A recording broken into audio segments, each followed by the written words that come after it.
नमस्कार दोस्तों, आज हम चलेंगे हरिद्वार से लेके बद्रीनाथ धाम की यात्रा पर। ये यात्रा मैंने कपाट खुलने वाले दिन मई में ही करी थी। तो रास्ता कैसा है, रास्ते में क्या क्या सुविधाएं आपको इस बार मिलने वाली है, साथ में दोस्तों रास्ते में पड़ने वाले प्रमुख पंच प्रयाग के भी मैं आपको दर्शन कराऊंगा।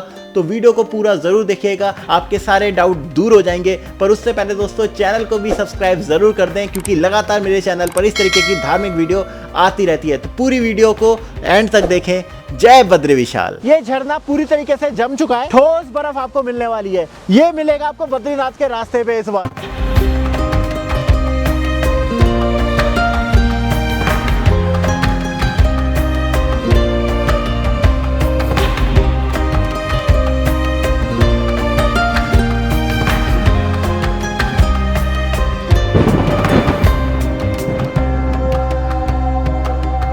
तो हेलो गाइस, मैं हूं दीपक और फिर से वेलकम करता हूं आपका योग नगरी ऋषिकेश में। योग नगरी ऋषिकेश वही शहर है जो कि आपकी चार धाम की यात्रा का द्वार होने वाला है। ये है ऋषिकेश, खूबसूरत प्राकृतिक खूबसूरती का एक बहुत बड़ा एग्जाम्पल है। बहुत बड़ा शहर है, पहाड़, नदी, पुल, सब कुछ यहाँ पे मिलता है। अब चार धाम खुल गए हैं, आपको पता है गंगोत्री यमुनोत्री तो 30 तारीख को खुली गए हैं। तो अब जो भीड़ है वो सबसे पहले हरिद्वार के बाद ऋषिकेश से होते हुए जाती है। तो ऋषिकेश में श्रद्धालु काफ़ी हैं। ऋषिकेश में देख सकते हो गंगा का जलस्तर कितना कम है, पर गंगा के किनारे लोग आपको नजर आ रहे होंगे। सारे यात्री बाहर के हैं। लोगों की शुरुआत यहीं से होती है, अपनी यात्रा की शुरुआत वो हरिद्वार ऋषिकेश से ही करते हैं। ऋषिकेश से बद्रीनाथ धाम की दूरी लगभग 320 किलोमीटर की बैठती है। 12 घंटे लगभग पूरे लग जाते हैं। और अब जिस तरीके से है कि हमें भीड़ भी बहुत मिलने वाली है। तो दोस्तों सबसे पहले जानते हैं कि आप इस पवित्र धाम तक कैसे पहुंच सकते हैं। दोस्तों आपकी बद्रीनाथ और चार धाम की शुरुआत होती है हरिद्वार से। हरिद्वार जो कि हरि का द्वार है और चार धाम का मुख्य द्वार है। तो आप भारत में कहीं से भी हो, सर्वप्रथम आपको हरिद्वार आना होगा। हरिद्वार बहुत ही अच्छी तरीके से तीनों माध्यम से देश भर से जुड़ा हुआ है। हालांकि बद्रीनाथ पहुंचने का आपका एक ही माध्यम है, वो है आपका सड़क मार्ग। पर पहले ये जान लेते हैं कि आप भारत के जिस भी शहर से आ रहे हैं, जिस भी राज्य से आ रहे हैं, वहां से पहुंचने के लिए आपके पास क्या क्या साधन है। इसमें आपके पास दो ऑप्शन है, पहला ट्रेन, दूसरा प्लेन। अब ट्रेन की बात करें तो जो आपका नजदीकी स्टेशन है वो है हरिद्वार और दूसरा ऋषिकेश। तो ये दो स्टेशन है। अब आपके शहर से जहां की भी ट्रेन हो वहां आप आ सकते हैं। और जो दूसरा माध्यम है वो है प्लेन। तो जो नजदीकी एयरपोर्ट है वो है आपका जॉली ग्रैंड, जो कि देहरादून में है। अब बात करते हैं हमारे पास हरिद्वार या देहरादून से बद्रीनाथ तक की यात्रा के क्या क्या साधन है। यहाँ पर आपके पास केवल दो साधन है। और पहला है बस, जो कि सबसे सस्ता साधन है। यहाँ आपको सरकारी और प्राइवेट दोनों तरह की बसें मिल जाएगी। दोस्तों हरिद्वार से बद्रीनाथ की जो दूरी है वो है लगभग 320 किलोमीटर, जिसे पूरा करने में आपको 11 से लेके 12 घंटे का समय लगेगा। तो दोस्तों बस का जो पर पर्सन आपको चार्ज देना होगा वो लगभग 600 से लेके 900 रुपये पर पर्सन आपको पड़ेगा। ये टिकट आपको हरिद्वार का जो बस स्टेशन है वहां पर और उसके आसपास जो बहुत सारे एजेंट जिनकी शॉप है वहां पे आपको आसानी से मिल जाएगा। हरिद्वार से जो बद्रीनाथ की डायरेक्ट बस है वो आपको अर्ली मॉर्निंग ही मिलेगी। 4 से लेके 7 बजे तक आपको डायरेक्ट बद्रीनाथ तक की बस मिल जाएगी। अगर आपको डायरेक्ट बस नहीं भी मिलती है तो आप जोशीमठ तक की बस में बैठ सकते हैं। जोशीमठ से बद्रीनाथ की दूरी 50 किलोमीटर की है। तो आप जोशीमठ अगर पहुंच जाएं तो उसके बाद आपका 100 रुपये पर पर्सन के लिए आपको जीप जो शेयर टैक्सी होती है वो आपको जोशीमठ से मिल जाएगी। और जो दूसरा ऑप्शन है दोस्तों वो है प्राइवेट टैक्सी का। तो आप टैक्सी के माध्यम से भी बद्रीनाथ जा सकते हैं। अगर आप ग्रुप में हैं या फैमिली में हैं तो आप अपनी टैक्सी एक बुक कर सकते हैं और उसके माध्यम से आप हरिद्वार से बद्रीनाथ जा सकते हैं, जिसका किराया लगभग 10 से लेके 12,000, वो डिपेंड करता है कि आप कौन सी टैक्सी बुक कर रहे हैं, वो आपके पास पड़ेगा। तो दोस्तों ये तो दे दी मैंने आपको बेसिक जानकारी कि कैसे आप हरिद्वार या ऋषिकेश से बद्रीनाथ तक पहुंच सकते हो, किन किन माध्यम से। अब मैं आपको दिखाता हूँ कि 2025 में सड़कों का कैसा हाल है, कैसी व्यवस्था अब आपको मिलने वाली है।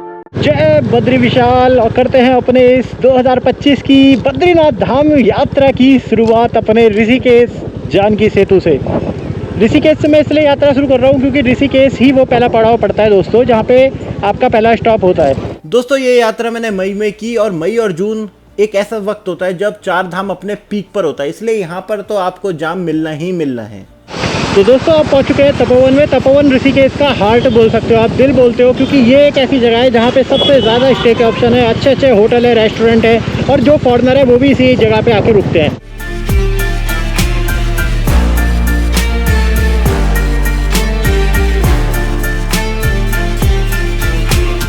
तो देखो 2025 की आपको कंडीशन बता दूं, लैंडस्लाइड जो हर बार मानसून में होती है उसका कचरा मलबा तो हटा दिया जाए, पर सड़क में ना अब स्मूथनेस नहीं है, बहुत ज़्यादा वैसे गड्ढे हो गए हैं क्योंकि लगातार जेसीबी चलती रहती है, तो वो मतलब झटके लगते लगते चल रहा है सफ़र। ऋषिकेश से जब आप 15 किलोमीटर आगे आते हो फिर आता है ये शिवपुरी। शिवपुरी में कैंपिंग और राफ्टिंग बहुत ज़्यादा होती है, यहाँ पे इनका हब है, तो आप चाहो तो यहाँ पर कैंपिंग राफ्टिंग कर सकते हो। मैंने कैंपिंग की बहुत सारी वीडियो बना रखी है, आप चाहो तो उन्हें भी देख सकते हो।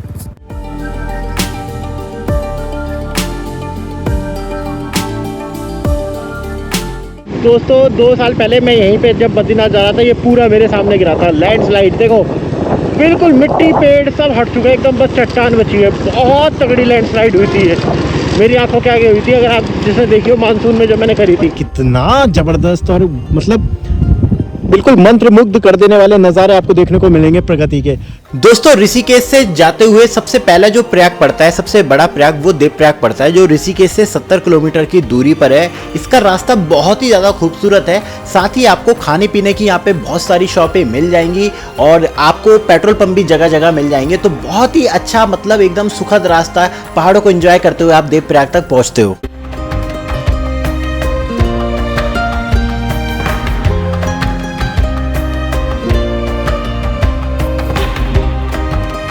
ये देखो देवप्रयाग पहुंच गए, और देवप्रयाग में कभी इस तरीके का जाम नहीं लगता था, पर इतना भीड़ है भाई, इतनी भीड़ है कि देवप्रयाग में ये जाम लग रहा है। देवप्रयाग में इतनी बार बनाता रहता हूँ, ऊपर देवप्रयाग में जाम लग रहा है, क्या बात है, अल्टीमेट।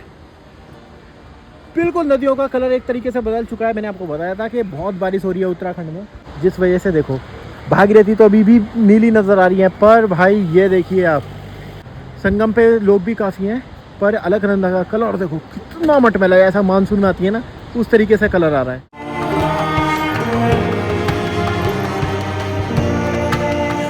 देवप्रयाग से आगे पड़ता है श्रीनगर। देवप्रयाग और श्रीनगर की दूरी है लगभग 30 किलोमीटर की और एकदम सीधा पैदल रास्ता है। इन दोनों में आपको खूब सारे स्टे के ऑप्शन भी मिल जाएंगे, पेट्रोल पंप तमाम मिल जाएंगे। मतलब एक बोला जाता है कि इस ट्रैक की जो सबसे अच्छी जगह है वो श्रीनगर है। रुकने के हिसाब से एक बड़ा अच्छा खासा शहर श्रीनगर आपको बद्रीनाथ या केदारनाथ की यात्रा के मध्य में मिलता है। और श्रीनगर से तो अभी हम निकल चुके हैं, श्रीनगर से अब रुद्रप्रयाग आएगा।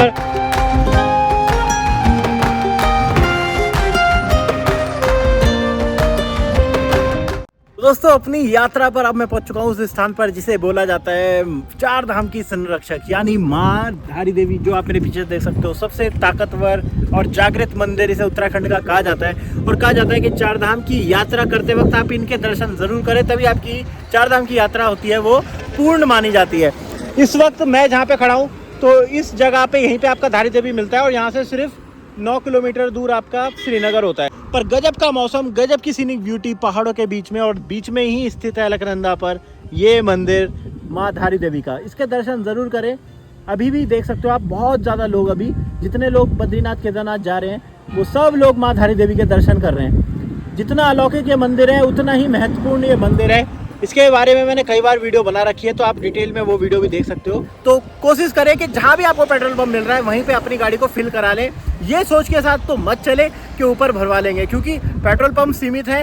हो सकता है इतनी भीड़ में पेट्रोल पंपों पे पेट्रोल मिलना भी मुश्किल हो जाता है, इसलिए जहाँ भी आपको पेट्रोल पंप मिले वहीं आप फिल करा लें। यही पहाड़ पे घूमने का तरीका होता है। इस बार जो मुझे सबसे अच्छी चीज़ लगी है कि बद्रीनाथ का रास्ता ना काफ़ी हद तक पूरी तरीके से कंप्लीट हो गया। हम कई सालों से देख रहे थे कि रास्ते में कई काम चल रहे थे, पर इस बार क्या है, स्मूथ मुझे लग रहा है। मतलब रोड है जो लैंडस्लाइड की वजह से थोड़ी बहुत गड्ढे वगैरह हो जाते हैं, बट जो काम होता रहता था ना बीच में पहाड़ काटने का, ऐसा ज़्यादा मुझे कहीं देखने को मिला नहीं। अब यहाँ से जब हम धारी देवी से आगे बढ़े तो अब हम जा रहे हैं रुद्रप्रयाग की तरफ, जो एक और दूसरा सबसे प्रमुख प्रयाग मिलता है इस रास्ते में।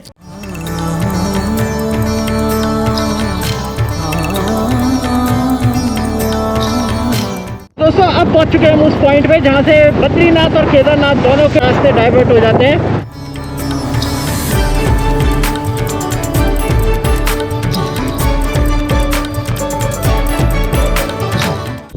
दोस्तों अब यहाँ पे मैं खड़ा हूँ, ये है रुद्रप्रयाग। रुद्रप्रयाग के बारे में बताइए कि ये वो वाला स्थान है जहाँ से बद्रीनाथ केदारनाथ के लिए दोनों के लिए लगभग रास्ते हो जाते हैं। तो मेरे पीछे आप देख सकते हो जोशीमठ 112 किलोमीटर रह गया है और बद्रीनाथ रह गया है 156 किलोमीटर।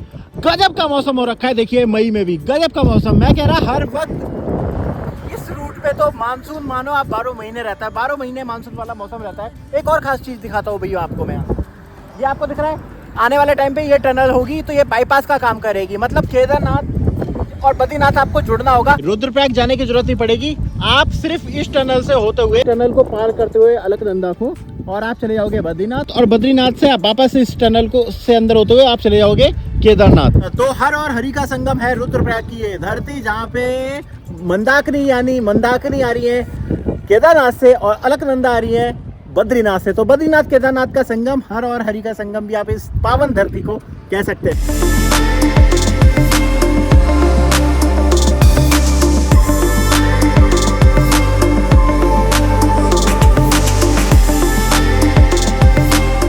दोस्तों वैसे तो हरिद्वार से बद्रीनाथ की दूरी लगभग 350 किलोमीटर की है, पर अगर आप ये अर्ली मॉर्निंग हरिद्वार से शुरुआत कर दे तो अपनी यात्रा की, तो बड़े आराम से आप 5-6 बजे तक बद्रीनाथ पहुंच सकते हो। रास्ता चलने वाला है और अच्छा रास्ता है, यही मैंने इस बार फील किया था कि अगर आप अर्ली मॉर्निंग निकल जाओ तो सेम डे पे ही आप बद्रीनाथ पहुंच जाओगे।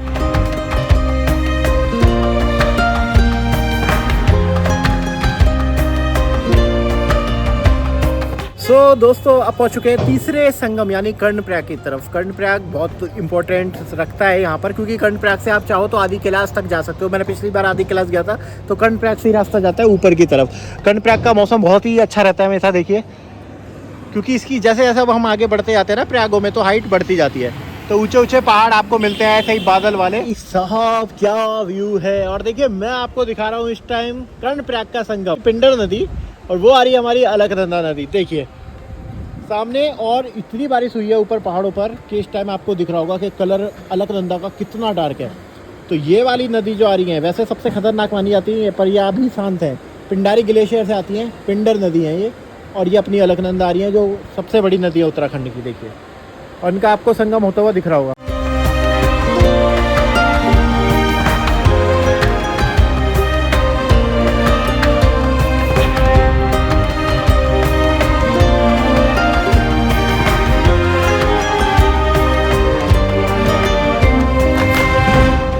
कर्णप्रयाग से आगे बढ़ते ही मौसम में एक बड़ा बदलाव देखने को मिलने लगता है। पहाड़ ऊंचे होने लगते हैं, हवा में ठंडक बढ़ने लगती है, और कभी भी मौसम बदल के बारिश आपको मिल सकती है। तो अपने साथ आप छाता, रेनकोट वगैरह ज़रूर लेके चले। और यहाँ से आपको पहली बार मई जून में भी जो बर्फ़ वाले पहाड़ है, यानी जो ग्रेट हिमालय हैं, केदारनाथ, बद्रीनाथ, जो ऊंची ऊंची बर्फ़ की चोटियाँ हैं, उनके भी दीदार होना शुरू हो जाते हैं। और दोस्तों पहुंच चुका हूं मैं नंदप्रयाग में। और दोस्तों ये इतना लंबा सफर होता है ना बद्रीनाथ तक का, कि आप मौसम के जितने रूप है सब देख लेते हो। अब मैं इस टाइम ऐसी ठंड लग रही है जैसे हमें फरवरी मार्च में लगती है, उस तरीके की यहाँ पे हवा चल रही है। सीनिक ब्यूटी की तो भरमार है। और मैं आपको दिखाता हूँ, देखो सामने आपको बर्फ के पहाड़ दिख रहे होंगे, ये देखिए अभी बर्फ के पहाड़ नजर आ रहे हैं। और नीचे की तरफ आपको ये आएगी, ये चल रहा है हमारा नंदप्रयाग का संगम। देखो खूबसूरत नंदप्रयाग का संगम यहाँ पे आपको देखने को मिलता है। अभी ये अपना चौथा संगम हो गया। यहाँ पर ये वाली जो नदी आ रही है ये आपकी हो गई मंदाकिनी, और वो आ गई आपकी अलकनंदा, और यहाँ पे ये है आपका संगम पॉइंट।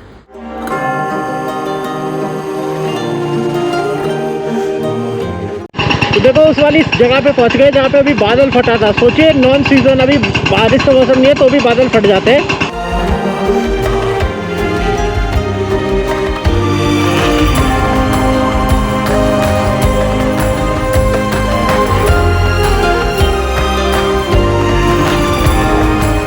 ये पीपल कोटी है दोस्तों, और यहाँ पे ना इस तरीके से बादल चल रहे हैं, तो सोचिए ऊपर कितना शानदार मौसम होगा। तो पीपल कोटी के बाद आगे का सफर और भी ज्यादा खूबसूरत है, क्योंकि अब यहाँ से सीनिक ब्यूटी है ना वो आपकी बढ़ती चली जाएगी। तो अब पहुंच चुके हैं हम पीपल कोटी के आगे उस वाली टनल पर, जो टनल पिछली बार लैंडस्लाइड का शिकार हुई थी और पूरा मलबा आके इसके ऊपर गिरा था, कि इसको बंद करना पड़ा इस टनल को, क्योंकि इतना लैंडस्लाइड हुई थी ऊपर से कि पूरी टनल इसमें बंद हो गई थी। तो इसके बगल में एक वैकल्पिक रास्ता बनाया गया है, ये देखो बगल में इसे बनाया गया है ताकि इस बार चलता रहे। तो यहाँ पे तो जाम लगने वाला है तगड़ा वाला। आ गया जोशीमठ शहर, ये आपको दिख रहा है अब से इस होटलों के। ये पिछले साल जब वो धसा हुआ था तब इन होटलों में दरार आ गई थी और बहुत ज़्यादा, जहाँ पे कई होटल तो ऐसा है जिनमें रेड मार्क लगाए गए हैं। बिल्कुल देखिए खाली खाली सा है जोशीमठ, एकदम पता ही नहीं लगा मुझे तो कि कब आ गया।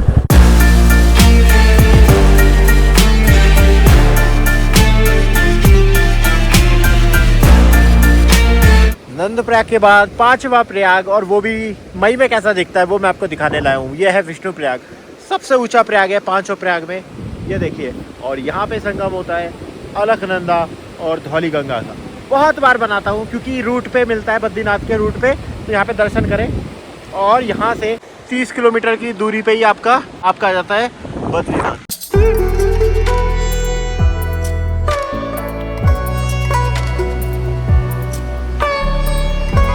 अगर नहीं भी है आपके पास तो हैंड टू हैंड आप यहाँ पे बन जाएंगे। यहाँ पे आधार कार्ड दिखा सकते हो आप। तो रजिस्ट्रेशन इसलिए रहता है, मैंने कहा ना पहाड़ों का मामला है, अब आपको पता है इतने इंसिडेंट होने लग गए, उसके लिए ठीक रहता है कि आप अपना रजिस्ट्रेशन करा के चले। जैसे मैं अब आधार से हैंड टू हैंड यहीं पे बनवा लूंगा। करा लिया मैंने रजिस्ट्रेशन, कुछ नहीं है, बस आधार देख रहे हैं, आधार से आपकी एंट्री कर रहे हैं। चलते हैं, पांडुकेश्वर जगह है, इस जगह का नाम है पांडुकेश्वर। ओ हो, सामने देखो, वैसे ही नारायण का वो वैकुंठ है, और वैकुंठ से पहले आपको ऐसा स्वर्ग भी मिलेगा मौसम का। ये पूरा पांडुकेश्वर है, नीचे वो नजर आ रहा है ना।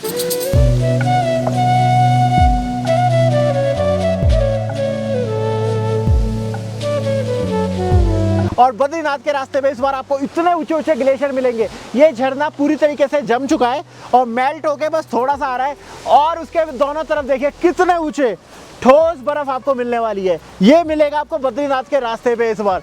भाई साहब क्या नजारा है, देखो।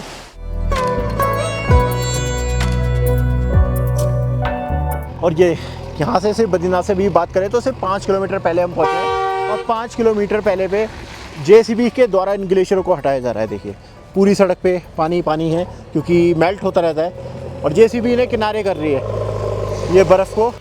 तो इस बार ये नज़ारे देखने वाले आपको मिलने वाले हैं। तो क्यों दोस्तों बद्रीनाथ के रास्ते को सबसे सुंदर, सबसे अलौकिक माना जाता है। देखो ऊंचे ऊंचे पहाड़, ये पहाड़ इतना ऊंचा होता है कि हमें सर उठा के यूं देखना पड़ता है। और मैं आपको यहाँ से एक एक चीज़ दिखाता हूँ प्रकृति की। ये देखिए ऊपर तो आपको ग्लेशियर दिख ही रहे हैं, नीचे तक ग्लेशियर दिख रहे हैं।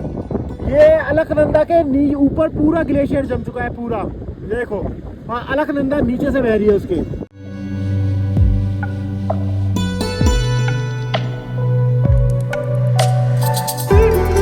यहाँ से आपका ऑफिशियली बद्रीनाथ जो सिटी है, शहर है, वो शुरू हो जाता है। ये देखिए दरवाजा बन रहा है, यहाँ पे गेट बनाया जा रहा है।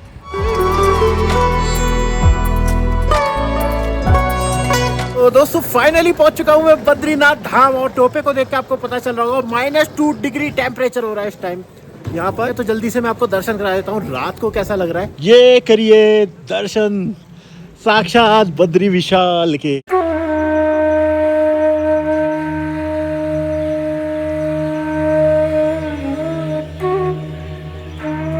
तो दोस्तों देखा आपने, हरिद्वार से हम पहुंचे बद्रीनाथ धाम तक। तो ये था प्रथम भाग। दूसरे भाग में हम करेंगे बद्रीनाथ के संपूर्ण दर्शन, तो दूसरी वीडियो भी ज़रूर देखिएगा। और ये वीडियो अगर आपको पसंद आए तो सभी के साथ शेयर करें, इसको लाइक करें और चैनल को सब्सक्राइब दोस्तों ज़रूर करें। यहाँ तक आपने वीडियो देखी, आपका बहुत बहुत धन्यवाद। हर हर महादेव, जय बद्री विशाल, जय श्री राम, नमस्कार।